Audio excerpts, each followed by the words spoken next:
Bumblebee 2022ဒီစိတ်ကိုလေးရကြတော့လူသားတွေကိုအကျိုးပြုနိုင်အောင်တိစောက်ထားတာပေါ့နော်ဒါ Optimus ကိုစအိုချင်းမထွင်ခင်ကပုံစံပေါ့နော်Tesla ငါတော့နေတော့ရေးဒါကလာတာ free ရ free သူရဲ့အစားအသောက်တွေတော့ကောင်းတယ်ဒီလူဝါစားတဲ့ဟာတွေနဲ့ pop ဒီကောင်လေးရော Optimus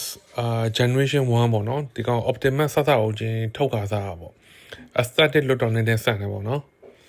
Okay အဲ့ဆိုကျွန်တော်နဲ့အတူတူအပေါ်တက်ပြီးတော့ကြည့်ရအောင်ပေါ့နော်ဒီကောင် Optimus ကိုနေရန်နေမှာမြုပ်ထားရဗျအဲ့တော့အပေါ်တက်မှာရောနောက်ထပ်တစ်ခုရှိအောင်မလားဆိုတော့ကြည့်ရပါတော့နော်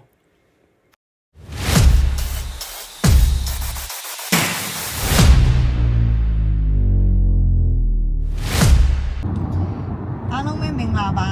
အခုနူအောင်နှစ်ယောက်ဘယ်ကိုသွားနေလို့ထင်ကြလဲပေါ့နော်ဆိုတော့နူအားတို့အခုဒီ LA ကနေပြီးတော့ဒီ Disneyland နေပြန်အထွက်မှာနူအားတို့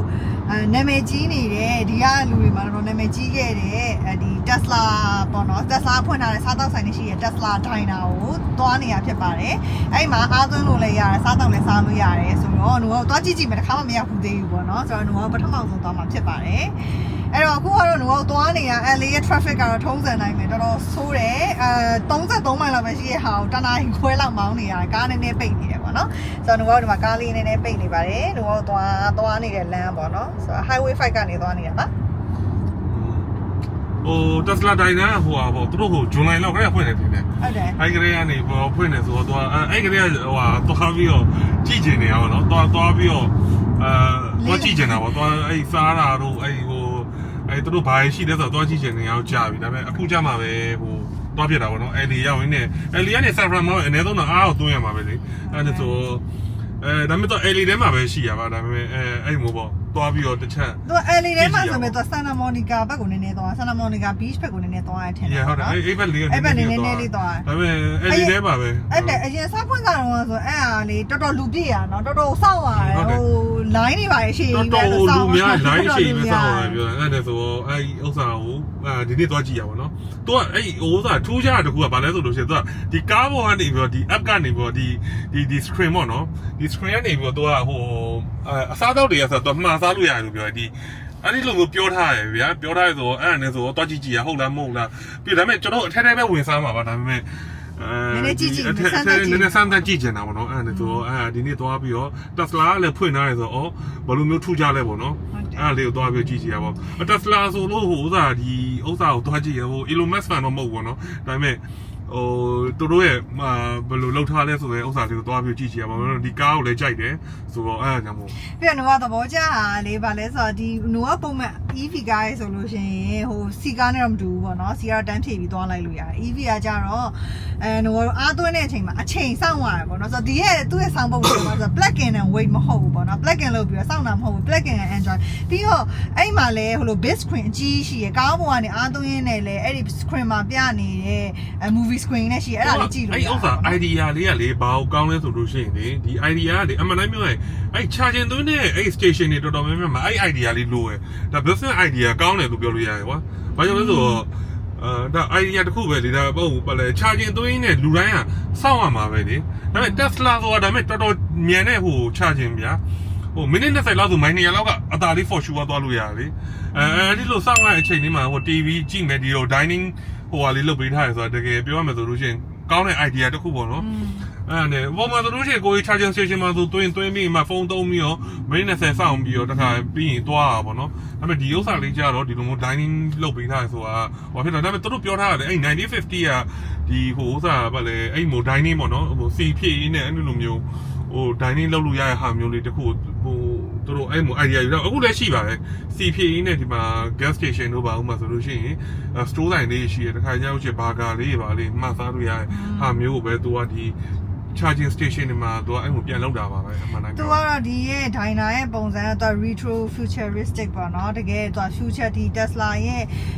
သူတို့ရဲ့ပြောရမယ်ဆိုလို့ရှိရင် show off လုပ်တာပေါ့လေနော် Tesla ရဲ့ technology တွေကဘယ်လိုရှိရဲအဲ့ဒါလေးတွေကိုလည်းသူတို့က show off လုပ်ချင်တာလည်းပါတယ်ပြီးတော့ဒီလိုမျိုး EV မောင်းတဲ့သူတွေအတွက်ကိုလည်းသူကကာချာလေးတစ်ခုဖန်တီးပေးထားတဲ့ပုံစံမျိုးလေးပဲပေါ့ဒီရဲ့ Tesla Diner ပေါ့နော် ဆိုတော့ okay အဲ့တော့ Noah တို့ Tesla ထိုင်တာကိုသွားနေတာနောက်ထပ်48မိနစ်50လောက်ကြာအောင်မယ်ပေါ့နော်ဆိုတော့ Noah တို့နဲ့အတူတူဒီဗီဒီယိုမှာဘယ်လိုမျိုး Tesla ထိုင်မှာဘာလေးရှိမလဲဘယ်လိုဟာလေးတွေလုပ်လို့ရမလဲဘာအစားအသောက်လေးရှိမလဲဆိုတာကို Noah တို့နှစ်ယောက်နဲ့အတူတူဒီဗီဒီယိုလေးမှာလိုက်ပြီးတော့ကြည့်ပေးပါအောင်နော် like follow subscribe လုပ်ထားဖို့လည်းမမေ့ပါနဲ့အောင်နော်အားလုံးပဲ Tesla ထိုင်တာရောက်လို့ရှိရင်ပြန်တွေ့ပါမယ် See.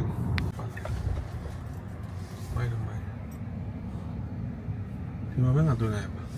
ဟုတ်တယ်ဟုတ်တယ်လေဟိုဘက်မှာသွားနေရ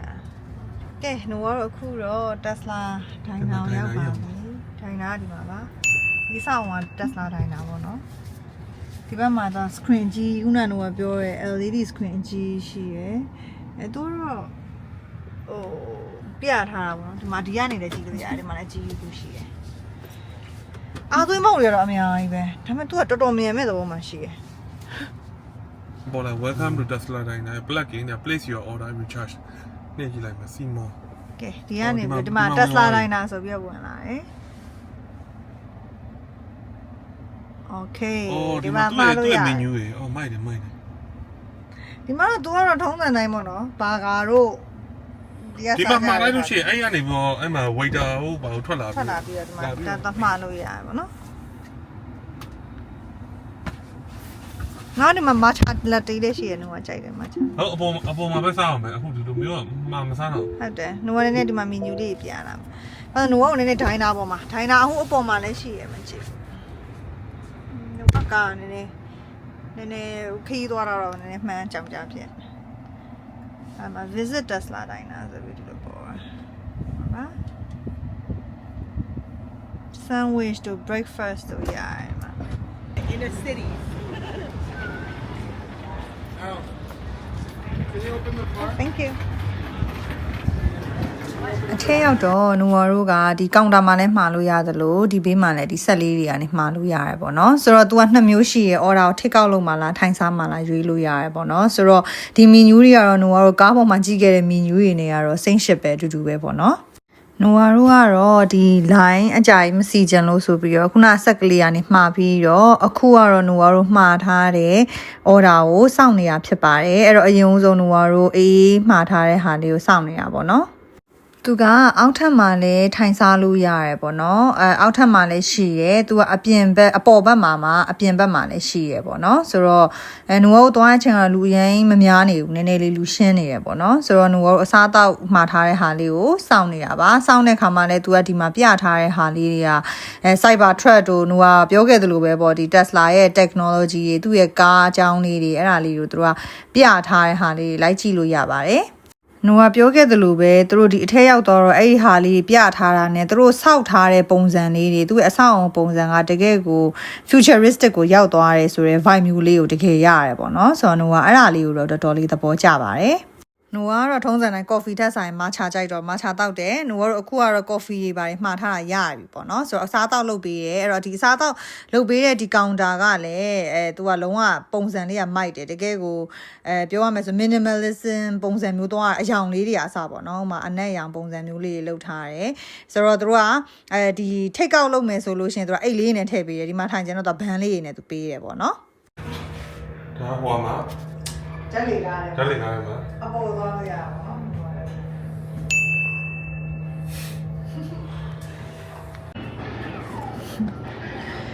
Cyber Truck နဲ့ Cyber Truck ကပေါ့ဒါနဲ့ဝဆိုင်ရဲ့ဝါကူဒါပါဝါကူ beef ကိုတော့ဟိုပါ cheese နဲ့တူတယ်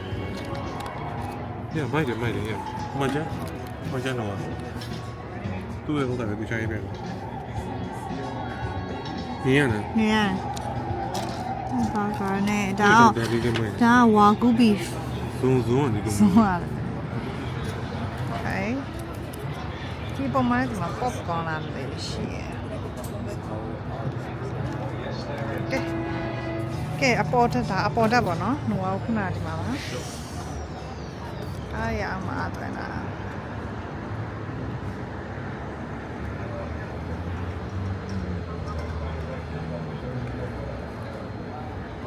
I think he's on the street over there. ဘယ်ဘက်ချမ်းမှာလဲရှိဘယ်ဘက်ဒီနေရာမှာလဲဒါအားသွင်းတဲ့နေရာပေါ့နော်အများကြီးပဲရှိရယ် right တယ်ရုပ်ရှင်တွေပါကြည့်လို့ရတယ်ဒီမှာနူကထနေရုပ်ရှင်တွေပါပြရထနေဒီဘက်မှာလည်း popcorn ရအောင်နူကပြန်လာခဲ့မယ်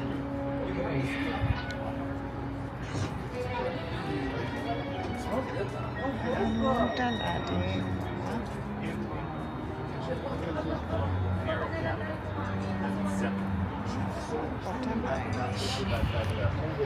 ထိုင်ကုန်လေးတော့အများကြီးရှိရပါတော့ထိုင်ကုန်ကြီးအများကြီးရှိဒါပေမဲ့နူကထနေဒါနူကိုရောက်တဲ့ချိန်ကနေလေဆိုတော့ဒီဘက်ကတော့နေနေပူပဲညနေပိုင်းဆိုလို့ရှိရင်တော့ပို့ပြီးထိုင်လို့ကောင်းမှထက်တယ်ဒါကတော့သူဒါ Halloween ကိုဆင်ထားတာပါနော်ဆိုသူရဆောင်းပါဒီမှာနေလို့မရဘူး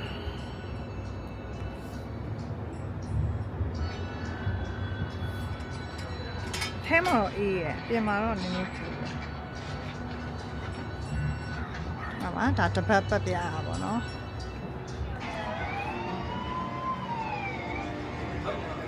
ရုပ်ရှင်တွေမှာလည်းကြည့်လို့ရတယ်ဒီမှာတခုရှိတာကအိမ်သာပေါ့နော် restaurant ပေါ့သူအပေါ်တက်မှာတခုရှိရအောက်ထပ်မှာတခုရှိရအဲ့တခုကတော့နည်းနည်းလေးတစ်မျိုးလေးပဲပေါ့နော်ဘာလို့လဲဆိုတော့တော်တော်လေးအိမ်သာသွားမယ်ဆိုလို့ရှိရင် line စီးရတယ်ပေါ့နော် ဟိုလေအသားတွေကျွတ်ကျွတ် sauce ပါပေါ့နော်ဒီမှာရှိအပေါ်တက်မှာတော့ popcorn free ရတယ်မှာ popcorn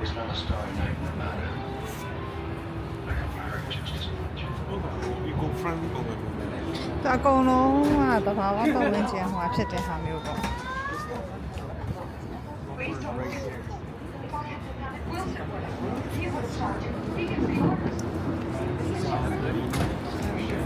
ပုံကမစိုးငန်းငန်းလေး ဒီက popcorn နဲ့တုံးချိုးဟာအရန်ချိုတယ်ဒီမှာ popcorn popcorn ရွှေရွှေလေး ဒါဒီမှာ popcorn ပူပါ popcorn က free ပေါ့ပေါ်ထမှာ popcorn ရတယ် popcorn ဆိုင်နဲ့ဒီရှိမှရုပ်ရှင်ကြည့်လို့ရပါ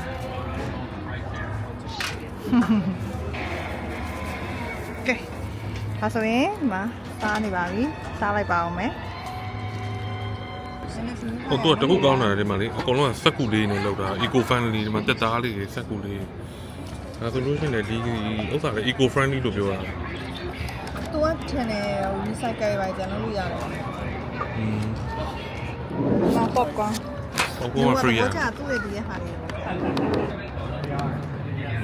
တက်စလာအားတော့နေအောင်ရေးဒါကလာ free ရ free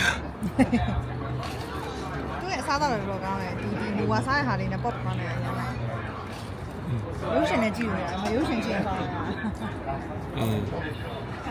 အပူနဲ့ဒါ wagyu beef နဲ့ဟိုနဲ့လောက်တာ cheese နဲ့သူကလေဒီမှာရိုးရိုးကားတွေထိုးဖို့ပါကင်မရှိဘူးပေါ့နော်တကယ်တော့ကိုယ်အားလုံးမလို့ပါညာဆိုတော့မလို့ထင်တယ်စစ်ပါကင်လိုက်ရတယ်မ solar energy နဲ့တို့သုံးတာကတ်လာsolar လည်းလောက်တယ် ဘာကိုပါလဲ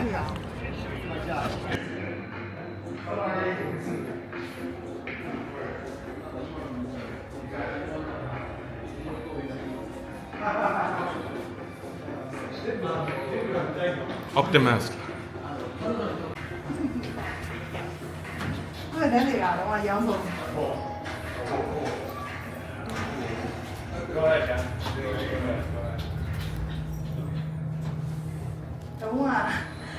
next level space ရအောင်ဘယ်မှာထားရတာပုံမှန်မှာထားရအရင်ချို့ပတ်တင်ချို့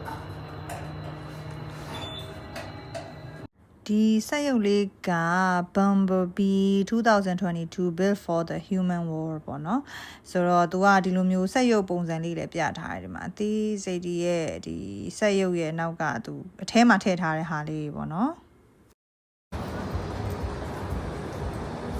နိုဝါတို့ရောက်စကကားတွေတိတ်မရှိသေးဘူးအခုကနေ့လယ်ပဲလည်းဖြစ်လာရဲဆိုတော့ကားလေးတွေနည်းနည်းများလာပြီပေါ့နော်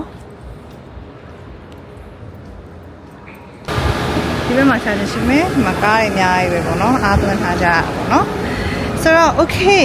အဲ့တော့ဒီမှာပြောရမယ်ဆိုလို့ရှိရင်ကိုကအားသွင်းမှုမလိုဘူးဘာညာဆိုလို့ရှိရင်တော့အပြင်က parking တစ်ခုမှာရက်ခဲ့ရလိမ့်မယ်ပေါ့နော်။ဘာလို့ဆိုတော့ဒီဘက်မှာနူကသတိထားမိတဲ့လောက်ကအကုန်လုံးက parking station တွေကြီးပဲ parking ထိုးပြီးတော့ charging station ပေါ့နော် parking station တော့ဖြစ်တယ် charging station တွေပဲရှိရပေါ့နော်ဆိုတော့ရိုးရိုးကိုကအားသွင်းဖို့မလိုဘူးဘာညာဆိုလို့ရှိရင်တော့အပြင်မှာသွင်းခဲ့ရပိုစင်သေးလိမ့်မယ်နူကလည်းဒီမှာအားသွင်းခဲ့ပြီးတော့သားရဆိုတော့နည်းနည်းတော့ rush တော့သွားပါဘောနော်ဘာလို့လဲဆိုတော့ကားသွင်းတာလည်းတက်စားထုံးစံတိုင်းပဲမြန်နေဆိုတဲ့ခါကျတော့အကြိုင်မဟုတ်နိုင်ဝက်ဆိုတာနဲ့တော့ 80% ကပြည့်နေတယ်နော်ဆိုတော့နိုင်ဝက်နဲ့ကတော့စားမှနဲ့တောက်မှနဲ့ဗီဒီယိုရိုက်ချင်တာနဲ့ဗာနဲ့ဆိုတော့အရင်နည်းနည်း rush ရတယ်လို့ထင်တယ်ဒါပေမဲ့လည်း totally is fine ပါဆိုတော့အကုန်လုံးကဒီမှာအားသွင်းထားကြရတယ်ပေါ့နော်ဒီမှာအကုန်လုံးအားသွင်းထားတယ်ဟိုဘက်မှာလည်းအားသွင်း station ပဲ ဟိုချာရင်တော့ဖြုတ်ပြီးတော့လာစားလို့လည်းပြဿနာမရှိပါဘူးသူတို့အရင်ဘီးပြီးဖြစ်နေရမှာမဟုတ်ဘူး ဟုတ်တယ်အဲ့လိုတော့လည်းရပါတယ်လေနော်ဆိုတော့ဒါပေမဲ့ဒီဘက်မှာလည်းဆိုထိုးလို့ရတယ် additional ဒီမှာ street parking လေးတွေရှိရဆိုတော့ချိုးကြတော့လည်းအေးစစ်စစ်အဲ့လိုပဲထိုးပြီးတော့လာစားကြရအောင်နော်ဒီမှာဒါကတော့ဒီမှာ7001ဒါ Tesla ဒီ diner ရဲ့လိပ်စာပေါ့နော်ဆိုတော့အစားအသောက်ပိုင်းပြောရမယ်ဆိုလို့ရှိရင်ဒီဗီဒီယိုလေးလိုက်ကြည့်ပြီးရတဲ့အတွက်လည်းကြည့်နေတယ်ပေါ့နော်အစားအသောက်တော့နည်းနည်းလေးအရင်ကောင်းတဲ့ထဲမှာမပါဘူးအရင်ကောင်းတဲ့ထဲမှာအရင်အဆိုးကြီးလည်းမဟုတ်ပါဘူးအရင်ဆိုရင်အရင်ကောင်းနေလည်းမပါဘူးဒါလည်း maybe ငို့တော့ဘာကားတွေပါအရင်ကြိုက်တယ်မဟုတ်လို့လည်းဖြစ်မှာပေါ့နော်ဆိုတော့ငို့ကတော့အရင်တော့အာသာတော့မတည်ဘူးဒါပေမဲ့လည်းစားလို့အဆင်ပြေတယ်ပြီးတော့ popcorn က free ပေးတယ်ရေတွေဒီရဲ့ဟွာလေးတွေကတော့အဲ့ဒါလေးတွေကတော့ကောင်းတယ်ဘာလို့သူတို့ movie ပြထားတာကိုခုနက screen မှာ movie ပြထားတယ်သူတို့ကတော့ fast food ပဲဖတ်ဖို့ပဲသူကရောင်းတာမဆန်ဝေ့တို့တည်ရမှာဘာကာတို့ milkshake တို့အဲ့အမျိုးလေးတွေပဲသူကရောင်းတာပေါ့နော်ပြီးတော့ဈေးကလည်းနည်းနည်းလေးတော့ pricey ဖြစ်တယ်လို့ထင်တယ်နည်းနည်းလေးတော့ဈေးများရတယ်ပေါ့နော်ပုံမှန် pricey ဖြစ်လို့လားဒါပေါ့3ချက်ဘာကာတစ်လုံး73ချက်များဟုတ်တယ်များလေဘာကာတစ်လုံးက maybe အဲ့လောက်ကြီးမရှိဘူးပြီးတော့နိုဝါရဲ့ဒီတေးသေးလေး8ချက်ဆိုတဲ့ဟာတေးသေးလေးမှတေးသေးလေးတကယ်တေးသေးလေးပေါ့နော်နည်းနည်းဟုတ်တယ်ဈေးကြီးရတယ်နည်းနည်းတော့အလစ်တော့အရင်မို့အရင်အများကြီးတော့လည်းမဟုတ်ဘူး coffee တစ်ပတ်ကို6ချက်ဆိုကြတယ်နည်းနည်းများတယ် Starbucks တော့5ချက်ပဲယူဟုတ်တယ်အဲ့လိုနည်းနည်းလေးတော့များပါတော့ပြီးတော့ mochi လေး coffee ရတယ်တေးသေးလေးဟိုတေးသေးလေးအဲ့မှာဒီ site ပဲရအဲ့ matcha latte ဟို Starbucks မှာဝင်ပဲဆို5ချက်ဟုတ်တယ်အကြီးရပြီးသွားတဲ့ခါကျတော့ तू ကဟိုလေးဟိုတေးချရလာဖို့ကောင်းတာပေါ့ဒီမှာဒါဆိုတော့တော့မသိမမှားတက်လို့လည်းပါမှာပေါ့နော်ဒါဆို no မပါဘူးစိတ်စိတ်လေးပဲအရသာအဲ့လိုမျိုးလေးပေါ့နည်းနည်းအရသာလေးတွေကတော့ပေါ့ပေါ့လေးပဲများတယ်ပေါ့နော်ဆိုတော့ဟို no မပေါဆိုတော့ no မထည့်လို့လေ no မထည့်လိုက်တာဒါပေမဲ့မှန်တယ်ဒါပေမဲ့ဟိုအရသာနည်းနည်းပေါ့တယ်ကွာဟဲ့လားအရသာနည်းနည်းပေါ့အစားတော့တွေအစားနည်းနည်းပေါ့အဲ့ဒါကိုပြောချင်ဆိုတော့ okay အဲ့တော့ဒီနေ့ဒါနူကိုသွားခဲ့တယ် Tesla Diner အသစ်ဖွင့်ထားတယ်စားတော့ဆိုင်အားသွင်းတဲ့ station အကောင်လုံးရဲ့ experience ကိုပြပြပေးသွားဖြစ်တယ်ပေါ့နော်ဆိုတော့ဒီ video လေးကို like ပြီးတော့ကြည့်ပေးရတဲ့တယောက်ချင်းစီတိုင်းအောင်လည်းကျေးဇူးအများကြီးတင်ပါတယ်နောက်ထပ်လည်းနူတို့ video လေးတွေခီးသွားတဲ့ vlog လေးတွေကား review နဲ့ပတ်သက်တဲ့ဟာလေးတွေ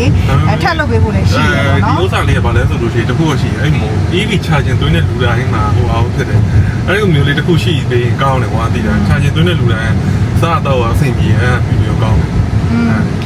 အဲ့တော့အဲ့လိုပေါ့နော်အဲ့တော့ခုနကပြောတဲ့အတိုင်းပဲနူတို့ရဲ့ဒီလိုဗီဒီယိုလေးတွေကိုကြည့်ပြီးဖို့အတွက်လည်းနူတို့ရဲ့ဘာမှဆက်လက် channel လေးကို like follow subscribe လုပ်ထားပြီးဖို့လည်းမမေ့ပါနဲ့အောင်ပေါ့နော်ပြီးတော့နူတို့နောက်ထပ်လုပ်စီခြင်းတဲ့ activity လေးတွေသွားစီခြင်းတဲ့နေရာလေးတွေကားနဲ့ပတ်သက်တဲ့ review လေးတွေသိချင်တာမျိုးလေးရှိရဆိုလို့ရှိရင်လည်း comment box အောက်လေးမှာရေးပေးသွားလို့ရပါတယ်နူတို့တက်နိုင်သမျှပေါ့နော်ဒီလို vlog လေးတွေကိုဖန်တီးပေးသွားမှာဖြစ်ပါတယ်အားလုံးပဲ see you bye bye